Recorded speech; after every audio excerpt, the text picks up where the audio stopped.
Hello student, I am Mr. Mohammad Saqib, your biology teacher and I welcome you all in my YouTube channel The Bios Planet. तो student पिछले lecture में हमने देखा था कि किस चीज़ को हमने पढ़ना शुरू किया, the fundamental unit of life, जो क्लास 9th एनसीईआरटी का चैप्टर नंबर 5 है और बहुत ही इंपॉर्टेंट चैप्टर है because this is the basic chapter of the biology. अगर आपको बायोलॉजी सीखनी है, बायोलॉजी के बारे में पढ़ना है, बायोलॉजी के बारे में ढेर सारा इंफॉर्मेशन कलेक्ट करना है, then you have to be very good in this chapter।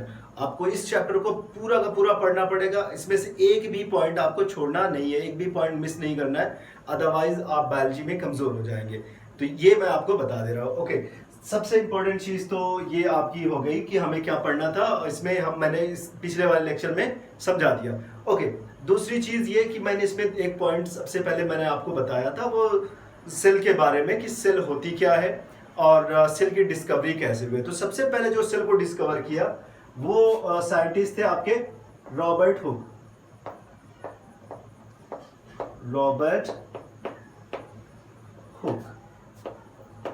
इन 1665। और मैंने इसके बारे में एक छोटी सी स्टोरी बताई थी कि इन्होंने कैसे ये कहाँ पे पैदा हुए और इन्होंने किस तरह से उसको डिस्कवर किया। इसके बारे में मैंने शॉर्ट में इंफॉर्मेशन दी थी, बहुत ज़्यादा इंटरेस्टिंग स्टोरी नहीं थी, बट फिर भी आपको लर्न करने में कोई प्रॉब्लम नहीं होगी। 1665 ऑलमोस्ट 350 ईयर्स एगो, ओके, इतने ऑलमोस्ट 350 और 355 ईयर्स एगो की बात है।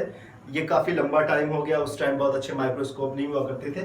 तो सबसे पहले जो सेल को ऑब्जर्व किया, किसने ऑब्जर्व किया? रॉबर्ट हुक ने ऑब्जर्व किया। और इसने जब सेल को देखा था तो वो हनी कॉम्ब लाइक स्ट्रक्चर दिख रहा था, मधुमक्खी का जो छत्ता होता है ना, उसकी तरीके से स्ट्रक्चर दिख रहा था। और इन्होंने उस छत्ते में जो छोटे छोटे पॉइंट दिख रहे थे ना, उनको उन्होंने कहा सेला।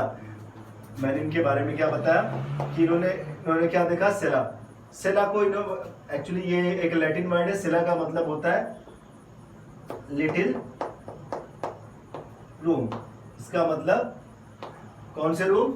वो छोटे रूम जहां पे मेटाबॉलिक रिएक्शन हो सकते हैं, जहां पे लाइफ के लिए जो रिस्पॉन्सिबल सारे रिएक्शन होते हैं वो हो रहे होते हैं। ओके, तो इसके बारे में एक तो मैं आज बहुत ज़्यादा लाउड वॉइस में बोल नहीं सकता, ऑलमोस्ट 10:30 हो रहा है यहाँ पे, और अगर बहुत ज़्यादा लाउड वॉइस में बोलूँगा तो जो आप हमारे नेबर है ना, वो जाग जाएंगे और मुझसे मेरी हाल चाल लेने लगेंगे, आखिर तुम तो ठीक हो, रात में कितना ज़्यादा शोर कर रहे हो, हमें भी सोने दो। वैसे मैं भी करीब 8 साढ़े 8 बजे ही सो जाता हूँ। खैर आज थोड़ा सा कुछ काम है, आपका काम कर दे रहा हूँ, फिर उसके बाद मैं आराम से सो सकता हूँ। ओके, तो रॉबर्ट हुक ने 1665 में जो सेल को डिस्कवर किया था उसके बारे में मैंने पिछले वाले लेक्चर में बताया। लेकिन एक सबसे इंपॉर्टेंट चीज, उसने सेल को कहाँ से डिस्कवर किया? सेल को उसने डिस्कवर किया, वो कौन सी सेल क्या था? वो कॉर्क सेल थी। मीन्स वो कॉर्क था, जो कॉर्क का स्टॉपर लगा हुआ था बोतल में, उसको उसने एक स्मॉल स्लाइस कट की और उसको उसने ऑब्जर्व किया microscope that was made up by himself. जो माइक्रोस्कोप उसने खुद बनाया था, concave lenses, concave and convex lenses को उसने अरेंज करके एक सिंपल टाइप का, वेरी नॉर्मल टाइप का माइक्रोस्कोप बना लिया था, क्योंकि उस टाइम बहुत ज़्यादा डेवलप माइक्रोस्कोप हुआ नहीं करते थे। ओके, तो उसने माइक्रोस्कोप बनाया। अब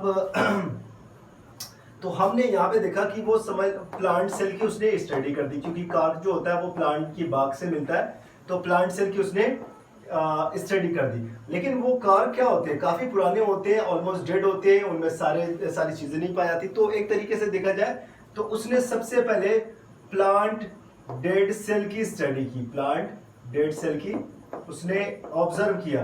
अब अगर हम ये कहें कि आखिर लिविंग सेल या फिर एनिमल सेल को सबसे पहले किसने ऑब्जर्व किया, एनिमल सेल को सबसे पहले किसने देखा, तो इसके बारे में हम समझने की कोशिश करते हैं। देखो, उसके कुछ बुक में लिखा हुआ है 1676 और कुछ बुक में लिखा हुआ है 1674। तो उस टाइम पे एक वहीं की बात है, ब्रिटेन की बात है, वहां पे एक साइंटिस्ट थे, उनका नाम था एंटनी वान ल्यूएनहॉक,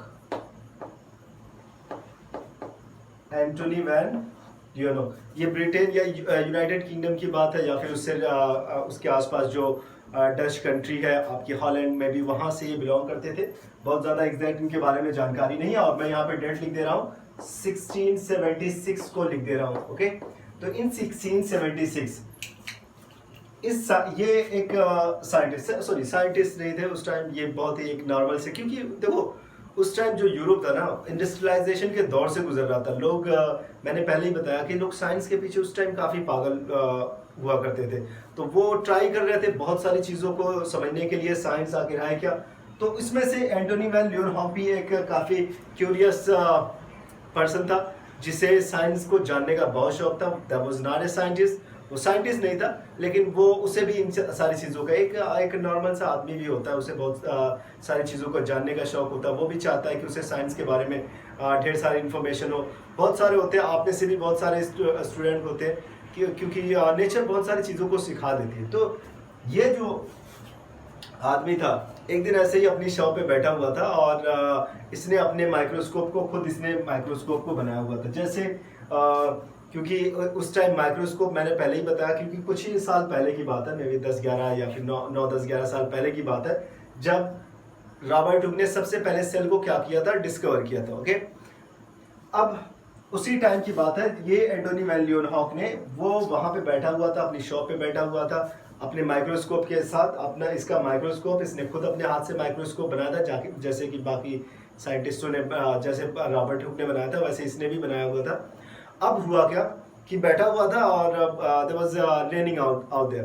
तो उस टाइम बारिश बाहर हो रही थी, और वो वहाँ पे बैठा हुआ था। तो अचानक वो वहाँ से उठता है, अपनी जगह से आता है, बाहर की तरफ आता है। मे बी वो बोर हो रहा था, maybe he had no customer that time, उसके पास कोई कस्टमर नहीं थे। मे बी वो फ्री था एकदम, और वेट कर रहा था किसी कस्टमर का, काफ़ी बोरिंग सा था।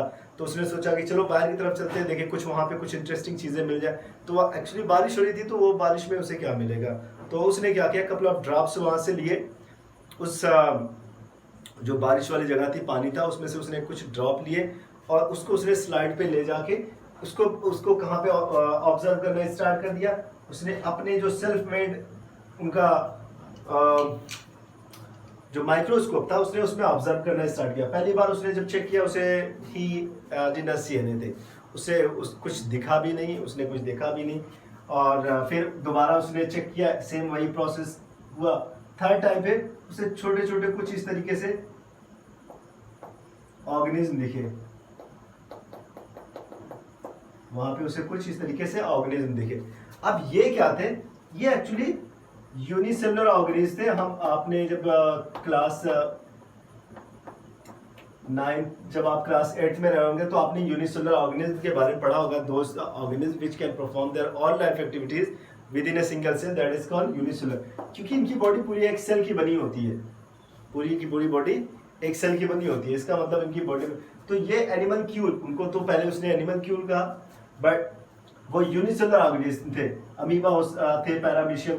तो जो अमीबा होते हैं, amoeba is the living organism and also having a single cell. तो पहली बार सेल को, एनिमल सेल को किसने देखा, एनिमल सेल को फर्स्ट टाइम डिस्कवर किया था इस साइंटिस्ट ने, जिसका नाम था एंटोनी वैन ल्यूनहॉक। तो इस चीज को आप समझे, तो first time the plant cell was discovered by Robert Hooke, but animal cell was discovered by Antonie van Leeuwenhoek. तो इस चीज को आप याद रखें, दोनों का अलग अलग रहेगा। ओके, अब उसके बाद किसी ने इस पे कोई ध्यान नहीं दिया, काफी लंबा टाइम निकल गया, कोई पूछने वाला नहीं था, ठीक है, कोई पूछने वाला नहीं था इस सेल के बारे में। सारे लोग धीरे धीरे भूलना स्टार्ट हो गए। और होता कभी कभी होता है ना कि कोई साइंटिस्ट बहुत बड़ी डिस्कवरी करके चला जाता है, कोई साइंटिस्ट बहुत बड़ा एक माइलस्टोन तैयार करके चला जाता है, कोई बहुत बड़ा काम करके चला जाता है, और उस टाइम उसके कुछ समकालीन जो उस टाइम के उस एरा के साइंटिस्ट होते हैं, वो उनके उस बहुत इतने बड़े एफर्ट को नहीं समझ पाते। और काफ़ी टाइम बाद वही डिस्कवरी, जब चीज़ डिस्कवर होता है उनका एफर्ट, तो लोग उसको अप्रिशिएट करते हैं, पूरे वर्ल्ड में उनका नाम हो जाता है। तो आप बहुत सारे ऐसे साइंटिस्ट के बारे में देखेंगे, जैसे आप देखेंगे ग्रेगर जॉन मेंडल के बारे में देखेंगे। तो वो अपने काम को करते चले गए। आप क्लास 10th में भी उनके बारे में थोड़ा से पढ़ेंगे, और 12th में काफ़ी डिटेल है। तो वो अपने काम को करते चले गए। बाद में काफ़ी टाइम बाद उनके जब उसके थ्योरी को, उनके सारी चीज़ों को रीडिस्कवर किया गया, देन वो उनको क्या कहा गया, फादर ऑफ जेनेटिक्स कहा गया। ओके, उस टाइम पे किसी ने उसे ध्यान नहीं दिया। मैं भी इसी तरह से काम करने की कोशिश कर रहा हूँ, मैं किसी को बताता नहीं, बस अपना काम करते रहो, हो सकता है कुछ टाइम बाद I will be famous as well, तो उनकी तरह से मैं भी थोड़ा सा फेमस हो जाऊँ।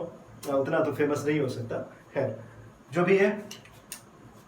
एंटोनी वान लीeuwenhoek के बारे में बताया कि इसने डिस्कवर कर, अब लोग भूल गए, कोई थ्योरी नहीं, कुछ नहीं, इसके बारे में लोगों ने ऐसे कहा और लोगों ने इसके बारे में सुना, पढ़ा और छोड़ दिया। बट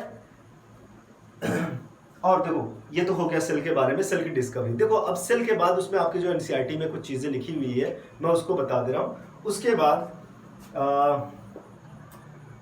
1831 में, अब ये वो टाइम था जब सेल को फिर से लोग स्टडी करना स्टार्ट कर दिए। उस टाइम भी स्टडी कर रहे थे बट उन्हें बहुत ज़्यादा कुछ मिला नहीं।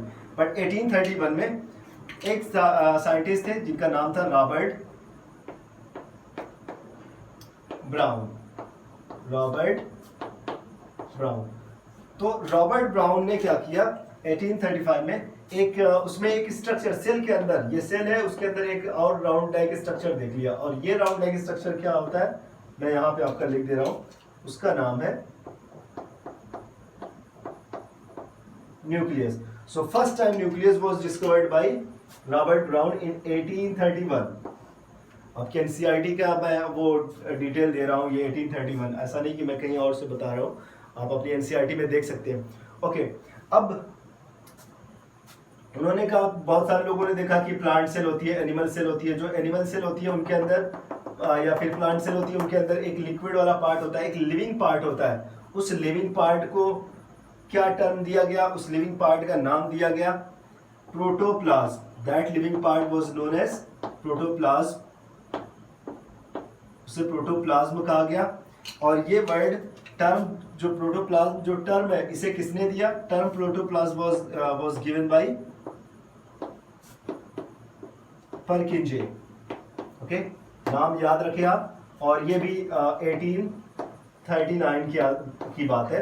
1839 में परकिंजे ने उस लिविंग पार्ट, सेल के उस लिविंग पार्ट, सेल के उस लिविंग पार्ट जहां पे सारे रिएक्शन होते हैं, उसका उसने क्या नाम दे दिया, उसका नाम दे दिया उसने protoplasm. Protoplasm is the most important part of the cell in which all life activities, all life reactions, all metabolic reactions are taking place, जहां पे सारे रिएक्शन हो रहे होते हैं। ओके, ये हो गया।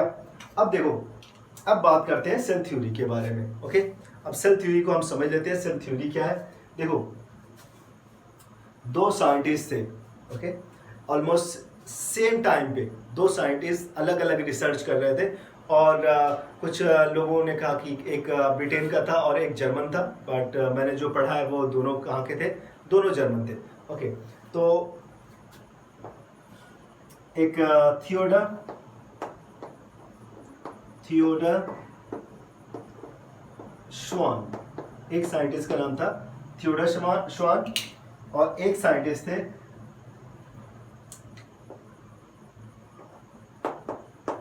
एमजे और एम जैकब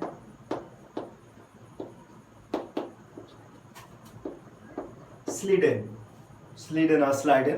तो वहां पे दो साइंटिस्ट थे, फर्स्ट साइंटिस्ट ये थे, सेकंड वाले ये थे। तो फर्स्ट साइंटिस्ट थियोडर श्वान, जो कि एक फिजियोलॉजिस्ट थे, ये एक क्या थे, फिजियोलॉजिस्ट, और ये एक बॉटनिस्ट थे। बॉटनिस्ट का मतलब वो प्लांट की स्टडी करते थे, तो ये बॉटनिस्ट थे। तो स्लाइडन एक बॉटनिस्ट थे, ये आपके फिजियोलॉजिस्ट थे, and both were belong to German, दोनों जर्मनी के थे। तो उस टाइम जर्मनी का भी दौर चल रहा था, ये सेकेंड वर्ल्ड वॉर से ठीक पहले की मैं भी बात है थोड़ा बहुत, तो या उसी टाइम की बात है। तो उस टाइम क्या हुआ कि यहाँ पे ये रिसर्च कर रहे थे 1838 में और 39 में भी, 39 में, और स्लीडन 1838। तो दोनों same time, almost same time पे रिसर्च कर रहे थे, और उन्होंने दोनों ने मिलके एक सेल के बारे में थ्योरी दी। इससे पहले किसी ने थ्योरी नहीं दी सेल के बारे में, इससे पहले किसी ने कोई थ्योरी नहीं दी थी। First time theory was given by Theodor Schwann and M Jacob Schleiden about the cell. तो सेल के बारे में जो सेल थ्योरी दी गई फर्स्ट टाइम पे इन्होंने दी, और इन्होंने अपने उस चीज में अपने उस थ्योरी में उन्होंने कुछ पॉइंट बताए। फर्स्ट इन्होंने कहा कि all animal and plants are made up of cell. इन्होंने फर्स्ट टाइम क्या कहा, इसमें पहला पॉइंट था ऑल, आप लोग इसे लर्न कर ले, आप भूले ना, animal and plants are made of cell. First, second उसमें थ्योरी दी गई, दोनों ने साथ मिलकर इस थ्योरी को दिया। उसमें सेकेंड थ्योरी थी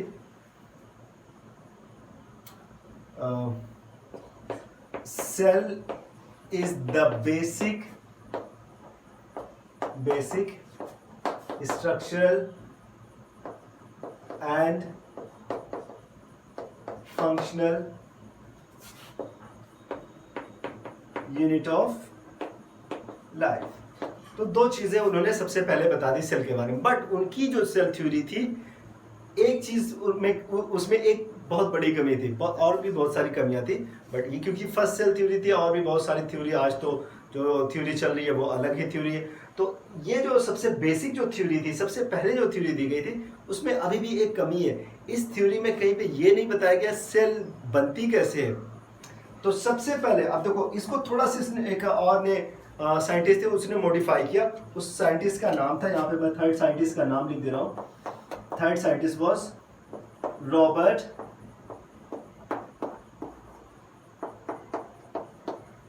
विर्को। मे भी स्पेलिंग थोड़ा बहुत गलत कम ज़्यादा हो सकती है, आप लोग उसे देख लें।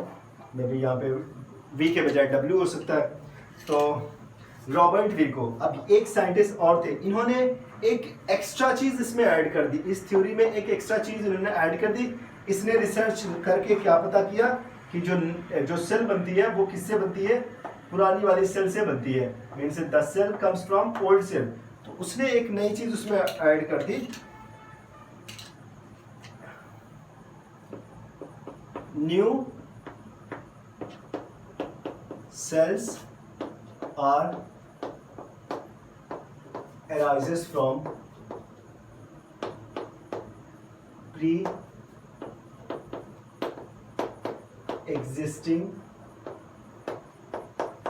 सेल। जो नई सेल बनती है वो पुरानी वाली सेल से ही अराइज होती है। जो न्यू सेल यहाँ पे फॉर्म हो रही है वो पुरानी सेल जो ओल्ड सेल होती है, प्री एग्जिस्टिंग सेल होती है, उन्हीं से ये डिराइव्ड है। ओके, तो ये चीज़ आप समझ लें, ये उसके सेल थ्योरी के बारे में है। और ये सेल थ्योरी के बारे में 3 पॉइंट सबसे इंपॉर्टेंट है, आपको ये तीनों पॉइंट लर्न कर लेने हैं। चलो अब देखो, इस टाइम क्या है ना कि जब से 1940 में, थोड़ा सा ये भी चीज़ आपकी दी गई है एनसीईआरटी में, तो इसे बताना बहुत ज़रूरी है। इन 1940 में, क्योंकि अब तो हमारे पास बहुत ही ज़्यादा डेवलप माइक्रोस्कोप है जिसका नाम है इलेक्ट्रॉन माइक्रोस्कोप। तो जो हमारे पास अब माइक्रोस्कोप है, इलेक्ट्रॉन माइक्रोस्कोप है, जो 1940 में जिसे बिल्ड किया गया, 1940 में जिसे बनाया गया। अब इस इलेक्ट्रॉन माइक्रोस्कोप से हम सेल में काफ़ी डेप्थ तक जा सकते हैं, सेल के डिटेल की स्टडी कर सकते हैं, उसके स्ट्रक्चर की डिटेल स्टडी कर सकते हैं, और उसके सेल इवन की सेल ऑर्गेनेल जो बहुत ही छोटे होते हैं, सेल से भी छोटे होते हैं, उनकी भी हम कंप्लीट स्टडी कर लेते हैं। ओके, तो ये हो गया इलेक्ट्रॉन माइक्रोस्कोप के बारे में, जो कई हजार गुना ज़्यादा चीज़ों को मैग्नीफाई करके दिखा सकता है। ओके,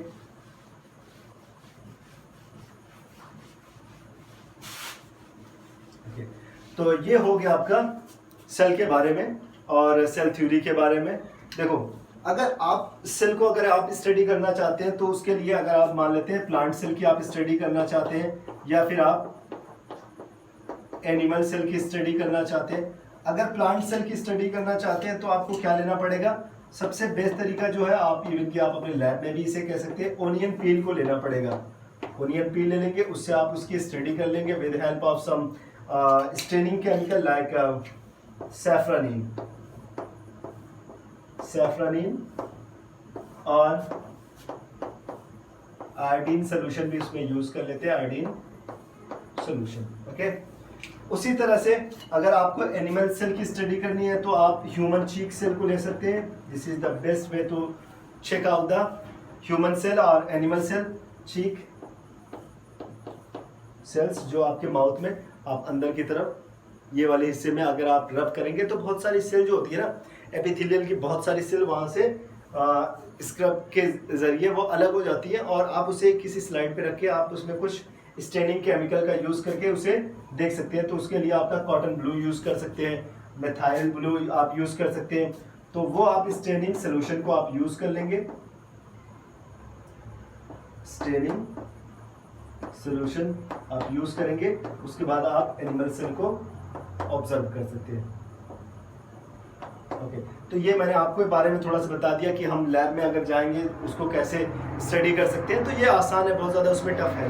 तो ये आई होप कि इतना आपको आपकी समझ में आ गया जो मैंने बताया है किसके बारे में, आपको सेल के बारे में, सेल की डिस्कवरी के बारे में, सेल की थ्योरी के बारे में, और जो सेल की थ्योरी में कौन कौन से 2-3 पॉइंट बहुत ही इंपॉर्टेंट है उनके बारे में, और लास्ट में अगर आप किसी सेल को स्टडी करना चाहते हैं तो आप कैसे स्टडी कर सकते हैं, आप इस तरीके से उसके स्टडी कर सकते हैं। ओके, तो यहाँ तक आई होप कि आप लोगों को समझ में आ गया। नेक्स्ट वाले लेक्चर में हम सेल को एक टिपिकल सेल का स्ट्रक्चर देखेंगे, डायग्राम बना के उसको समझेंगे, और उसके बाद हम उसे क्लासिफाई करेंगे कि how many types of cell are found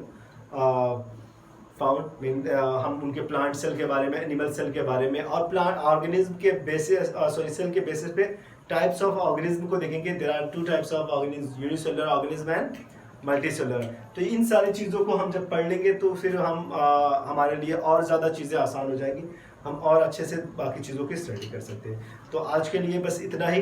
अगर आपको कहीं से भी कोई कन्फ्यूज़न है आप कमेंट बॉक्स में लिख दीजिएगा, और थोड़ा सा मेहनत करें ताकि आपको ज़्यादा से ज़्यादा अच्छा रिजल्ट आपको मिले, आपके मार्क्स हाई साइड हो, और इन फ्यूचर आप बहुत अच्छा करें। Okay, thank you so much.